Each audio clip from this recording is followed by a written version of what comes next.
एक गरीब व्यक्ति था। उसकी रत्नावली नाम की एक लड़की थी। लगता मानो एक ही सांचे में ढली हो। उसके रूप से अंधेरा कमरा रोशन हो जाता। राज्य के अनेक व्यक्ति उससे विवाह करना चाहते थे। रूप जितना था, गुण उससे ज्यादा। उसने घर के पिछवाड़े में 25 हाथ गहरा गड्ढा खुदवा कर शर्त रख दी कि जो भी उस गड्ढे को धन संपदा से भर देगा, उससे ही विवाह करूंगी। यह बात सुनकर सभी बिदक गए। विवाह करेंगे तो क्या मांग कर खाएंगे? धन संपत्ति सब उसके द्वार पर उलट देंगे तो सिर्फ खूबसूरत औरत को लेकर क्या करेंगे? उस गांव में एक सौदागर का लड़का था। उसका नाम था नवाब।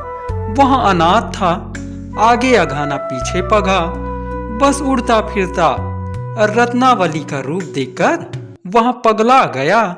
घर में जो भी रुपया, पैसा, रत्नमणि, मुक्ता थे, सब लेकर रत्नावली के उस गड्ढे में डाल दिया। फिर भी वह गड्ढा नहीं भरा। जमीन जायदाद सब बेचकर उस गड्ढे को भर दिया और रत्नावली से शादी करके सुख से रहने लगा। सौदागर का लड़का नवाब था। घी खाकर दूध में हाथ धोता था। रत्न पलंग में मोटे गद्दे पर नींद लेता था। सिर्फ रत्नावली के लिए सब त्याग करके झोपड़ी में रहा। जमीन पर सोया और रत्नावली का मुखड़ा देखकर सब दुख भुला दिया। रत्नावली खूब चालाक थी। वह तो सिर्फ मन को परख रही थी। पति का इतना दुख उससे देखा न गया। बाजार से बढ़िया कपड़े लाकर खूब सुंदर पोशाक बनाई और पति के हाथ में देकर 500 में बेचकर आने के लिए कहा। नवाब पोशाक लेकर पूरे राज्य में घूमा। जो भी इतनी सुंदर पोशाक देखता, पूछता कितने की है, पर नवाब कोई जवाब न देकर आगे बढ़ जाता। इसी तरह करते वह राज दरबार में हाजिर हुआ और राजा ने इतनी सुंदर पोशाक देखकर उन्हें आएगी या नहीं ये परख लिया। फिर नवाब से पूछा, सच बता, इस पोशाक को कहां से लाया है? नवाब बोला, महाराज, मेरी पत्नी रत्नावली ने यह पोशाक सिलकर मुझे बेचने के लिए दी है। इसका दाम 500 रुपये दी है। रत्नावली की सुंदरता की चर्चा राजा के कानों में भी पहुंची थी। अब इस पोशाक को देखकर उनका मन बेकरार हो गया। तुरंत नवाब को बांधकर बंदी गृह में डाल दिया। मालिन को बुलाकर कहा, जा रत्नावली को आज लाकर मुझे देगी तो तुझे इस राज्य में रहने दूंगा, नहीं तो एक गाल में चूना दूसरे में कालिक पोत कर राज्य से भगा दूंगा। मालिन यह बात सुनकर तुरंत वाहन लेकर रत्नावली के पास पहुंची। वहां पहुंचकर झूठे आंसू टपकाते हुए बोली, बेटी, तेरा पति आज दरबार में कपड़ा बेचने आया था। राजा का प्रधान हाथी आज 8 दिन हो गया पागल की तरह घूम रहा है। उसने तेरे पति को आज सूंड से उठाकर अपने पांव से रौंद डाला। ओहो, खून की नदी बह रही है। व्याकुल होकर तुझे याद कर रहा है। तुझे साथ ले जाने के लिए राजा ने वाहन भेजा है। नवाब की बात सुनकर रत्ना के दिमाग ने काम नहीं किया। रोते रोते वह मालिन के साथ जाकर वाहन में बैठ गई। मालिन ने राजमहल के द्वार पर वाहन रोका। राजा तो राह ताक रहे थे। जैसे ही रत्ना मिली, उसे ले जाकर एक सुनसान घर के भीतर रखकर बाहर से ताला बंद कर दिया। अब रत्ना को सारी बातें समझ में आ गई। वह अनजाने भय से घिर गई। अपनी बेवकूफी के चलते तो घर से यूं चली आई। अब क्या उपाय है? उधर राजा ने नवाब को जान से ना मारकर 500 रुपये देकर विदा कर दिया। नवाब ने घर पहुंचकर देखा कि रत्नावली नहीं है। रत्नावती मुझे छोड़कर कहां चली गई कहकर खूब रोया। इधर उधर बहुत ढूंढा, पर कहीं भी उसे ना पाकर आखिर में पागल हो गया। अब राजा ने रत्नावली से विवाह करना चाहा। रत्नावती ने देखा कि कोई उपाय नहीं बचा है। अगर राजी नहीं होगी तो क्या राजा उसे छोड़ देंगे? पर मन में उपाय सोचकर बोली, अगर राजा इस दासी को अपने श्री चरण में जगह देंगे तो इससे बढ़कर भाग्य भला और क्या होगा मेरा। झोपड़ी छोड़कर इतने बड़े राजमहल में रहूंगी, राज्य के राजा को अपने पति के रूप में पाऊंगी। उस भिखमंगे से मेरा क्या वास्ता। पर मेरा एक व्रत है, 4 महीने तक किसी मर्द की छांव में मेरे शरीर पर नहीं पड़ेंगी। हर दिन सुबह दिन दुखियारों को कुछ दान खैरात करूंगी, ब्राह्मण को भोजन कराऊंगी, अखंड दीप जलाकर शिव जी को पूजूंगी। इसलिए मुझे कुछ धन दीजिए और एक अलग मकान मेरे लिए बनवा दीजिए। आज से जिस दिन 4 महीने पूरे होंगे उस दिन मैं आपकी रानी बनूंगी। राजा उसकी भोली बातों में आ गए। उन्हें क्या पता था कि इन बातों में कोई पेच था। गांव के मुहाने पर एक महल बनवा दिया, दासी नौकरानी धन रत्न सब रखवा दिए। रत्नावती वही रहने लगी, पहरेदार लगवा दिए। उधर रत्नावती रास्ता ढूंढने लगी। एक दासी को अपनी तरफ करके उसके हाथ नवाब को खबर भिजवाई कि कल आधी रात को तुम आना, दोनों राज्य छोड़कर चले जाएंगे। पहरेदार को यह बात पता चल गई। ठीक समय पर आकर उसी जगह वहां छुप कर खड़ा हो गया। 2 घोड़े तैयार खड़े थे, एक पर रत्नावली चढ़ी और नवाब को दूसरे पर बैठने का इशारा करके उसने घोड़े की लगाम को ढीला छोड़ दिया।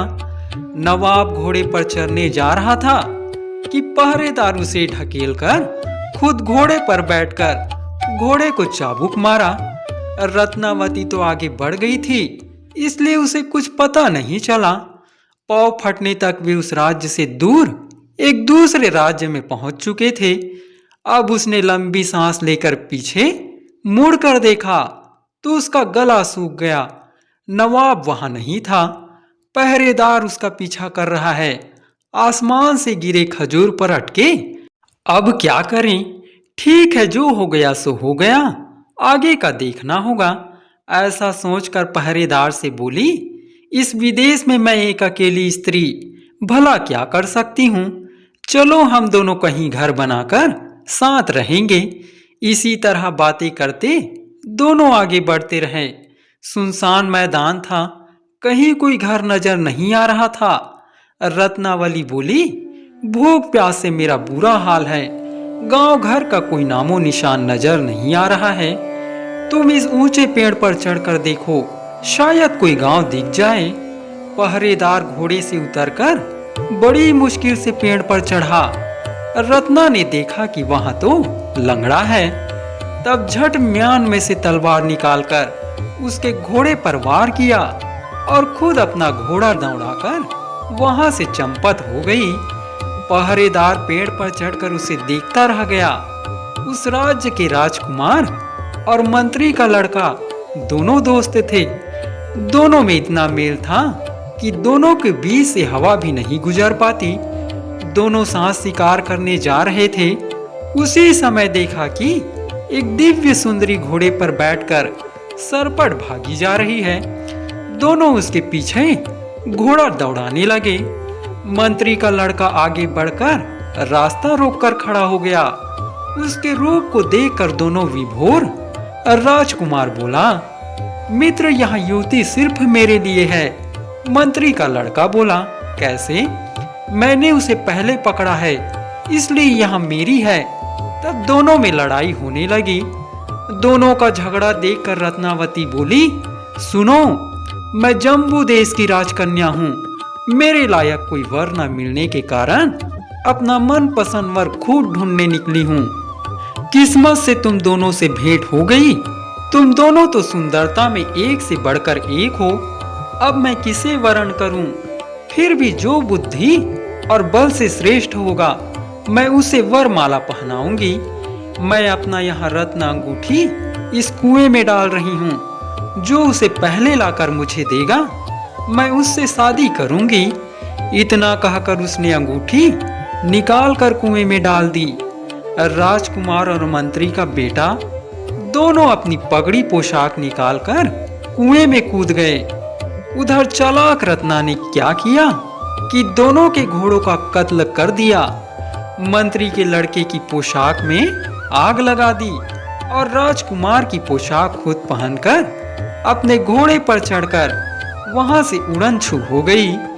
मंत्री का लड़का और राजकुमार भीगे बदन ऊपर आए तो देखा रत्ना नहीं है, पोशाक नहीं है, दोनों घोड़े मरे पड़े हैं। शर्म से दोनों एक दूसरे से नजरें नहीं मिला सके, सिर झुकाकर चुपचाप रहे। चलते चलते रत्ना एक अन्य राज्य में पहुंची। भूख से उसका पेट जल रहा था, प्यास से गला सूखने लगा था। गांव के मुहाने पर स्थित कुएं से पानी पीकर एक बरगद के पेड़ के नीचे घोड़े को बांधकर खुद बैठकर सुस्ताने लगी। मन ही मन बैठकर सोचने लगी, बुद्धि के जोर से जाने कितनी आपदाओं से बच गई। अब ईश्वर जाने किस्मत में और क्या लिखा है। रत्नावती जिस राज्य में पहुंची थी वहां के राजा की मौत हो चुकी थी। राजा की कोई संतान नहीं थी। अब राजगद्दी पर कौन बैठेगा। हाथी सोने का कलश लेकर एक राज्य से दूसरे राज्य में घूम रहा था। जिसके सिर पर सोने के कलश का पानी हाथी उड़ेलेगा, पूरे राज्य की प्रजा उसे अपना राजा मानेगी। इस तरह पूरी रात बीत चली। हाथी के पीछे लोग चलते रहे। उसी समय हाथी ने जाकर रत्नावती के सिर पर कलश का पानी उड़ेल दिया। लोग जय जयकार करते हुए रत्नावती को राजा बनाकर राजमहल ले गए। अंदर की बात किसी को पता नहीं थी। रत्नावती राजा बनकर प्रजा को पाल रही थी। उधर जिस राजा ने रत्नावती का अपहरण करवाया था वहां उसे याद करते करते पागल समान हो गया। प्रजा ने उस राजा को हटाकर नया राजा चुन लिया। राजगद्दी छीन जाने के बाद वहां राजा रत्नावती को ढूंढने निकला। उधर नवाब रत्ना को ना पाकर ढूंढता फिर रहा था। दोनों अब साथ मिलकर रत्ना को ढूंढने निकले। रास्ते में चलते चलते उनकी लंगड़े से भेंट हो गई। उससे सारा हाल सुना। लंगड़ा बोला, भाई मुझे भी साथ ले चलो, मैं भी तुम लोगों के साथ मिलकर उसे ढूंढूंगा। इस तरह तीनों ने कुछ दूर चलने के बाद राजकुमार और मंत्री के लड़के को देखा। दोनों पागलों की तरह रत्ना को ढूंढ रहे हैं। इन तीनों से सारी बातें सुनने के बाद वे बोले, चलो हम दोनों भी साथ चलेंगे। इसी तरह पांचों साथ मिलकर आगे बढ़ने लगे। चलते चलते जिस राज्य में रत्नावती राजा बनकर शासन कर रही थी उस राज्य में पहुंचे। रत्ना ने संतरी लगा रखा था और आदेश दिया था कि जहां से भी कोई विदेशी आए उसे पकड़कर राजमहल ले आना। संतरी इन पांचों को पकड़कर ले आया। रत्ना ने आड़ में रहकर उन पांचों को पहचाना। अपनी एक मूर्ति बनाकर महल के द्वार पर रखवाई थी। रत्ना ने संतरी को कहकर उन सबको उसी मूर्ति के पास भेज दिया। उधर खुद होशियारी से उन सब की बात सुनने लगी कि कौन क्या कह रहा है। वहां पांचों एक दूसरे का चेहरा देखने लगे। यह मूर्ति यहाँ कैसे आई? संतरी से पूछा तो उसने कहा, यह हमारे नए राजा की मूर्ति है। उसकी बात सुनकर सब जान गए थे कि रत्ना यहाँ राज कर रही है। राजा बोले, तू इतनी चालाक निकली, पहरेदारों की आंख में धूल झोंककर तू भाग गई। तेरे कारण से मेरा मान महल सब गया। आखिर में अपना राज्य छोड़कर मैं तुझे ढूंढ रहा हूं और तू यहाँ राजा बनकर मौज कर रही है। तुझे अभी सामने पाता तो टुकड़ों में काट कर तेरे खून से माथे पर टीका लगाता, तब जाकर मेरे मन को ठंडक मिलती। लंगड़ा बोला, मुझे पेड़ पर चढ़ाकर तू भाग गई। तुझे सामने पाता तो एक लात में तेरी खोपड़ी उड़ा देता। राजकुमार और मंत्री का लड़का बोले, दोनों मित्रों के बीच झगड़ा लगाकर हमें अपने जाल में फंसाकर तू भाग गई। घोड़ा नहीं, पोशाक नहीं, किस मुंह से हम राज्य वापस लौटते। और राजा का लड़का मंत्री का लड़का होकर भी योगी की तरह मारे मारे फिर रहे हैं। सामने जो पाते तो तुझे भी वैसे ही नंगा करके नाक कान काट कर एक गाल में चूना, दूसरे में कालिक पोत कर राज्य भर में घुमाते। नवाब की आंख से बस आंसू बहने लगा। वहां रोते हुए बोला, आहा, तेरी जैसी पत्नी क्या मुझे और मिलेगी। इस राज्य में मेरा और तेरा मिलन होगा नहीं। तेरे लिए मैं गंगा में डूब जाऊंगा। इतना कहकर उसने मूर्ति को थोड़ा सा सहला दिया और मन मारकर वहीं बैठ गया। रत्ना ने संतरियों से कहा, जाने किस देश से यहाँ चोर या तस्कर आए हैं, राज्य में उत्पात मचाएंगे। उन्हें बांध कर ले आओ। पांचों को बांध कर लाया गया। राजा की तरफ इशारा करके रत्ना बोली, इसे धीरे धीरे टुकड़ों में काटकर इसका खून ले आओ, मैं टीका लगाऊंगी। लंगड़े को दिखाकर बोली, इसका सिर मेरे सामने ही लात मारकर भूरता बना दो। राजकुमार और मंत्री के लड़के की तरफ इशारा करके बोली, दोनों की एक एक गाल की दाढ़ी बनाकर नाक कान काटकर एक गाल में चूना और दूसरे में कालिक पोत कर राज्य से बाहर निकाल दो। जिसने जैसा कहा था उसका फल उसे वैसा ही मिल गया। नवाब को राजमहल के अंदर ले जाया गया। सुगंधित तेल लगाकर उसे नहलाया गया, पीतांबरी पहनाया गया और चंदन फूल से उसे सजाकर तैयार कराया गया। फिर राजमहल के इष्ट देवी के मंदिर में उसे ले जाया गया। वहां जाकर देवी को प्रणाम क्या करता, सिर से पैर तक वहां कांप उठा।